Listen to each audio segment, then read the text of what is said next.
अवधूत चिंतन श्री गुरुदेव दत्त श्री स्वामी समर्थ. तुम्हा सगळ्यांचं स्वामी श्रद्धा उपचारावर खूप खूप मनापासून स्वागत. आजच्या व्हिडिओमध्ये आपण खूप सुंदर माहिती बघणार आहोत. आणि बघा, प्रत्येकासाठी ही जी काही सेवा आहे ती अत्यंत महत्त्वाची आहे. कारण की आपल्याला प्रत्येकाला काही ना काही अडचण असते, काही ना काही दुःख असते, काही ना काही संकट आपल्यावर असते. प्रत्येकाच्या आयुष्यामध्ये वेगवेगळ्या अडचणी आहेत, दुःख आहेत, संकटे आहेत. आणि त्यातून मार्ग मिळावा यासाठी आपल्याला ही स्वामींची सेवा करायची. सेवा काय करायची आहे ते मी सांगतेच. तर बघा, आपल्या सगळ्यांचा आयुष्याचा प्रवास हा वेगवेगळा आहे.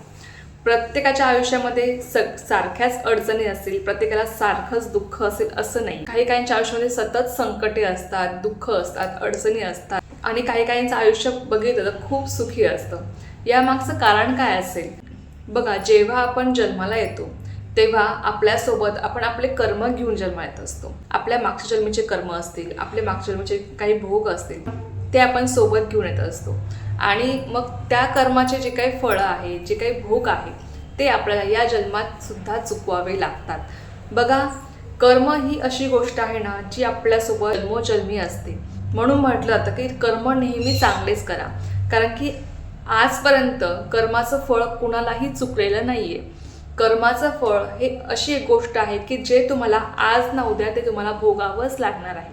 म्हणून कर्म आपले नेहमी चांगले करावेत असं आपल्याला सांगितलं जातं. आणि कर्म ही अशी एक गोष्ट आहे ना, यामुळे आपला जन्म ठरत असतो. यामुळे आपल्या आयुष्यामध्ये किती सुख असणार आहे, किती दुःख असणार आहे, किती अडचण असणार आहे, संकट असणार आहे, हे आपल्या कर्मानुसार आपल्याला प्राप्त होत असतात. ते आपल्याला अशीच प्राप्त होत नाही.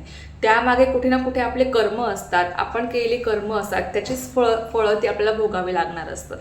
म्हणून बघा, आपल्याला जेव्हा असं वाटतं की मी इतकी सेवा करूनही मला माझ्या आयुष्यामध्ये संकटे आहेत, दुःख आहेत, अडचणी आहेत, तर मी तुम्हाला सांगेल, बघा, ते कुठे ना कुठे आपले कर्म असतात, ज्याचं फळ आपल्याला आज ना उद्या भोगावंच लागते. ज्याचं फळ आज ना उद्या आपल्याला आपल्या वाटेला येतेच आणि आपल्याला ते भोगावेच लागते. आणि आपले भोग ही अशी गोष्ट आहे की जी आपल्याला भोगूनच संपवावे लागतात. भोग असेच कमी होत नाहीत किंवा कुठलाही देव, कुठलीही देवी देवता त्यामध्ये हस्तक्षेप करू शकत नाही. भोग आपले कर्माचे फळं आपल्याला भोगावीच लागणार आहे. त्यामध्ये कोणीही काही करू शकत नाही. म्हणून लक्षात घ्या की सेवा करताना हा एकच नियम इतका पाळायचा ना, की ते म्हणजे आपले कर्म चांगले असणं, दुसऱ्यांचं चांगलं म्हणजे ताकद आपल्यामध्ये असणं, नेहमी दुसऱ्यांबद्दल चांगला विचार करणं. ही जी काही आपली कर्म आहेत ना, ही आपल्याला नेहमी चांगली ठेवायची असतात. तेव्हाच आपण जी काही सेवा करतो ती आपली फलित जात असते, त्याचं फळ आपल्याला संपूर्णपणे मिळत असं लक्षात घ्या. प्रत्येकाच्या आयुष्यामध्ये काही ना काही संकट आहेत, दुःख आहेत, काही ना काही अडचणी आहेत.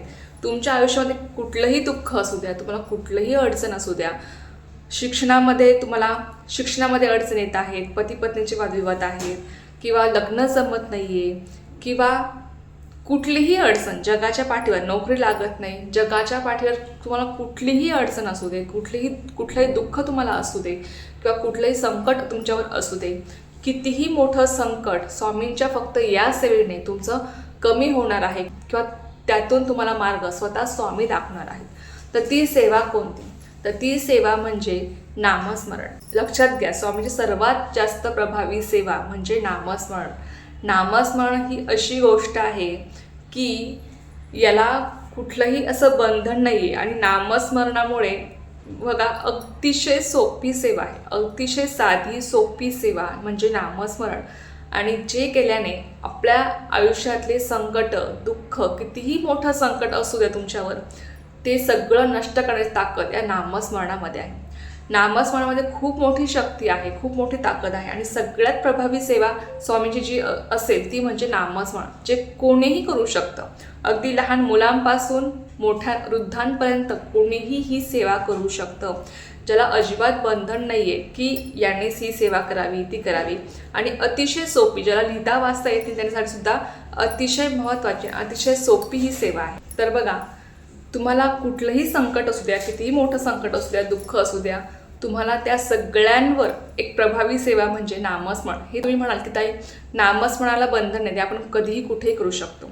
हो, आपण नामस्मरण कधीही कुठेही कसंही करू शकतो. चालता फिरता केलं तरी सुद्धा खूप उत्तम असतं.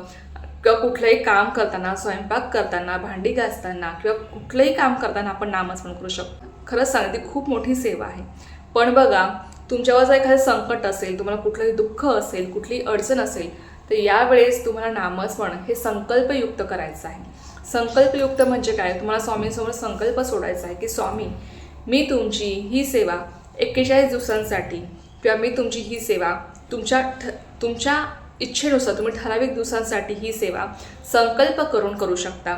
मी तुमच्या रोज 11 माळी श्री स्वामी समर्थ जप करेल. किंवा आता ज्यांच्याकडे माळ नाही, मग त्यांनी काय करावं? पण बघा, 11 माळी घ्यायला 20 ते 25 मिनटं लागतात. मी तुम्ही तेवढा टाईम लावून द्या. 20 ते 25 मिनटं तुम्हाला स्वामींसमोर बसून नामस्मरण करायचं आहे. नामस्मरण करताना आपलं लक्ष आपल्या नामस्मरणामध्ये आपल्या स्वामींकडे असलं पाहिजे. आपल्यासमोर साक्षात स्वामी बसलेला आहेत असं मनात धरून तुम्हाला नामस्मरण करायचं आहे. आणि खरंच सांगते, जेव्हा तुम्ही ही सेवा अगदी मनापासून करताना, तेव्हा तुम्हाला तुमच्या कुठल्याही संकटावर मात करण्याची ताकद तुम्हाला येते. स्वामी तुम्हाला स्वतः मार्ग दाखवतात. इतकी प्रभावी ही सेवा आहे.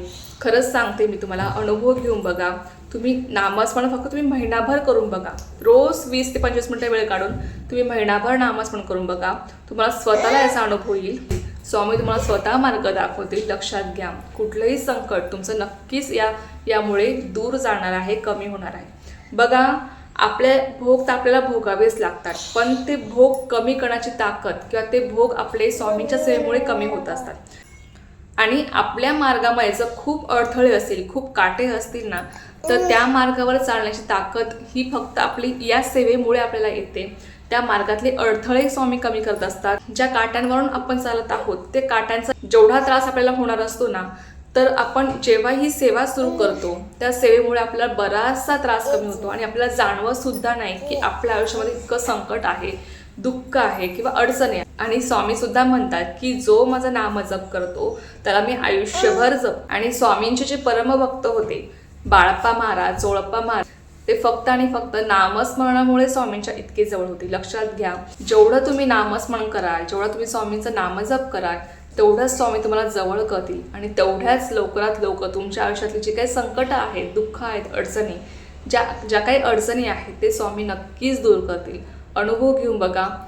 तुम्हाला संकल्पयुक्त ही सेवा करायची आहे. सेवा कुठल्या दिवसापासून सुरू करावी?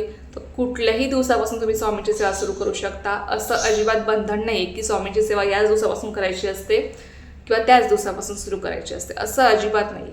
आपली श्रद्धा महत्त्वाची आहे, आपला भाव महत्त्वाचा आहे, आपण किती मनापासून त्यांची भक्ती करतो हे महत्त्वाचं आहे. स्वामींना आपल्याकडनं कशाचीच अपेक्षा नाही आहे. स्वामी हे ब्रह्मांड नायक आहेत. त्यांच्या हातामध्ये सगळं ब्रह्मांड आहे. त्यांना आपल्याकडनं काहीच नको. त्यांना फक्त आपल्याकडनं भक्ती हवी असते. मनापासून आपण त्यांच्यावर किती विश्वास ठेवतो, किती आपली श्रद्धा आहे, हे महत्त्वाचं आहे. स्वामी हेच बघतात की आपल्या मनात त्यांच्याबद्दल किती विश्वास आहे, आपण किती निस्वार्थ भावनेने त्यांची सेवा करतो. स्वामी फक्त हेच बघतात आणि त्याच आधारावर आपल्याला फळ देत असतात. तर लक्षात घ्या, तुम्हाला अगदी मनापासून पूर्ण श्रद्धेने निस्वार्थ मनाने तुम्हाला स्वामींची सेवा करायची आहे. तुम्हाला जगाच्या पाठीवर कुठलंही संकट तुमच्यावर येऊ द्या, कोणतंही दुःख तुम्हाला असू द्या, तुम्हाला संकल्पयुक्त ही सेवा करायची आहे. 41 दिवसांसाठी तुम्ही सेवा करू शकता. तुमच्या हाताशक्तीनुसार तुम्हाला जेवढे दिवस तुम्हाला वाटते तेवढे दिवस तुम्ही ही सेवा करा. अगदी मनापासून करा, पूर्ण श्रद्धेने करा. रोज 15 ते 20 मिनिटं तुम्हाला ही सेवा करायची आहे. किंवा तुम्ही 11 माळी, तुमच्याकडे जर माळ असेल तुम्ही 11 माळी श्री स्वामी समर्थ जप करू शकता. लक्षात घ्या, पण नामस्मरण करताना अट एकच आहे की अगदी मनापासून नामस्मरण करा.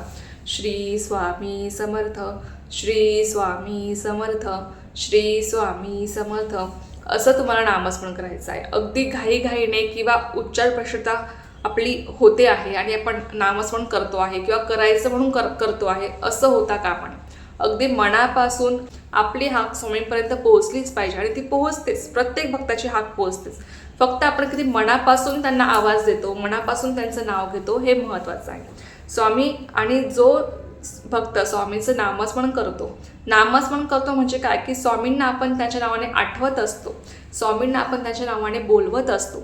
जसं की बघा, आपलं नाव जर एखाद्याने गर्दीमध्ये घेतलं तर आपण सहज त्या व्यक्तीकडे वळून बघतो की माझं नाव कोणी घेतलं आहे. तर तसंच आहे, आपण जेव्हा स्वामींचं नाव घेतो, श्री स्वामी समर्थ आपण जेव्हा म्हणतो, तेव्हा स्वामींचंही लक्ष आपल्या भक्ताकडे जातं. आणि जो भक्त अगदी मनापासून त्यांचं नामस्मरण करतो, ते स्वामींचं सुद्धा लक्ष त्यांच्या भक्ताकडे जातच आणि स्वामींची कृपा त्या भक्ताला प्राप्त होत असते. लक्षात घ्या. तर इतकं महत्त्व आहे स्वामींच्या नामस्मरणाला, स्वामींच्या या सेवेला. आता जर तुम्ही संकल्पयुक्त ही सेवा करणार असाल तर तुम्हाला कुठला नियम आहे?